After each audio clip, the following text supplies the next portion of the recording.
YCP మాజీ MLA Bolla Brahmanaidu arrest అయ్యారు. Fake జీవోలు సృష్టించి గండిపేటలో భూమిని కబ్జా చేసేందుకు ప్రయత్నించిన కేసులో వైసీపీ మాజీ ఎమ్మెల్యే బ్రహ్మనాయుడును సైబరాబాద్ పోలీసులు అరెస్ట్ చేశారు. గండిపేట ఎంఆర్ఓ ఇచ్చిన ఫిర్యాదుతో నార్సింగి పిఎస్ లో కేసు నమోదైంది.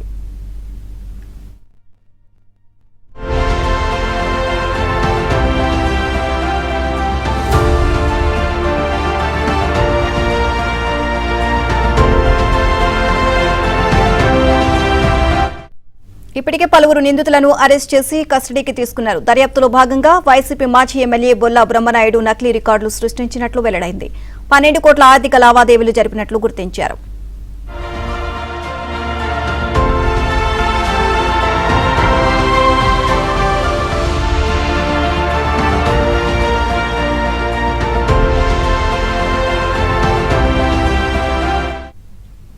వైసీపీ మాజీ ఎమ్మెల్యే బ్రహ్మనాయుడుకు హైకోర్టులో ఊరట దక్కలేదు. ముందస్తు బెయిల్ ఇచ్చేందుకు కోర్టు నిరాకరించింది. దీంతో తమిళనాడులోని కాంచీపురంలో వైసీపీ మాజీ ఎమ్మెల్యే బ్రహ్మనాయుడును అరెస్ట్ చేశారు.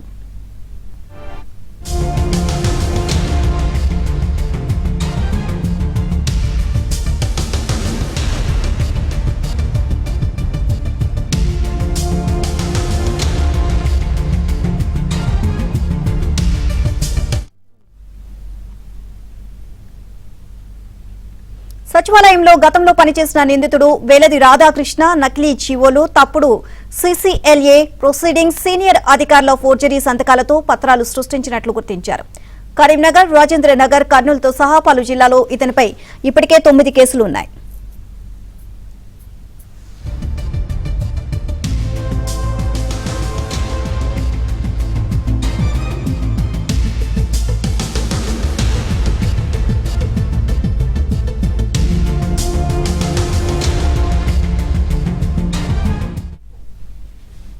ఈ కేసులో ప్రధాన నిందితులను అరెస్ట్ చేశారు. ఇక కడప జిల్లాకు చెందిన మరో వైసీపీ నేత ప్రమేయంపై కూడా పోలీసులు నిఘా పెట్టారు. అరెస్ట్ అయిన నిందితులను కస్టడీకి తీసుకుని విచారిస్తే మరికొన్ని నకిలీ జీవోల భాగోతం బయటపడే అవకాశం ఉంది అని చెప్తున్నారు. ఇదే అంశానికి సంబంధించి మరిన్ని అప్డేట్స్ మా కరెస్పాండెంట్ ప్రవీణ్ అడిగి తెలుసుకుందాం. ప్రవీణ్,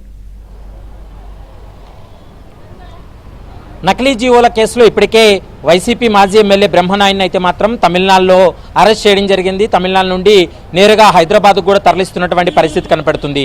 ముఖ్యంగా మనం చూడొచ్చు, సర్వే నెంబర్ 18లోని దాదాపు సుమారు 10 ఎకరాల ల్యాండ్ వీళ్ళు నకిలీ పత్రాలు సృష్టించి ఫేక్ జీవోలతోటి రెగ్యులరైజేషన్ చేయాలనేటువంటి ప్రయత్నం చేశారు.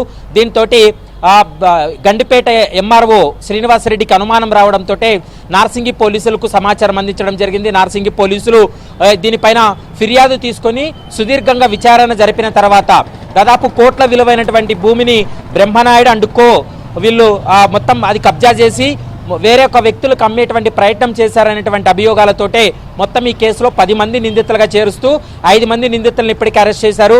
మరొక 5 మంది కోసం గాలింపు చర్యలు కొనసాగిస్తున్నటువంటి నేపథ్యంలో బ్రహ్మనాయుడు అయితే మాత్రం అజ్ఞాతంలోకి వెళ్ళిపోవడం జరిగింది. ఎందుకంటే ఈ కేసులో అరెస్ట్ కాకుండా తప్పించుకునేందుకు పరారయ్యాడు.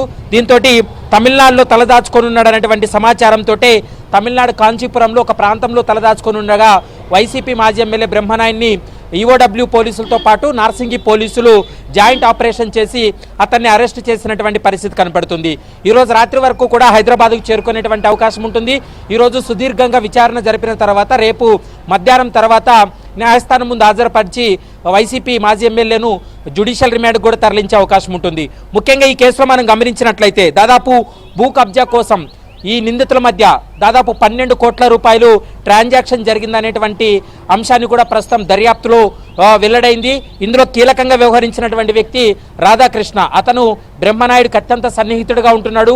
ఇది రాధాకృష్ణకు 4 కోట్ల రూపాయలు బ్రహ్మనాయుడు నుండి కూడా బదిలీ అయింది. మరోవైపు నిమ్మల కుటుంబ సభ్యులకు కూడా 4 కోట్లు బదిలీ అయింది.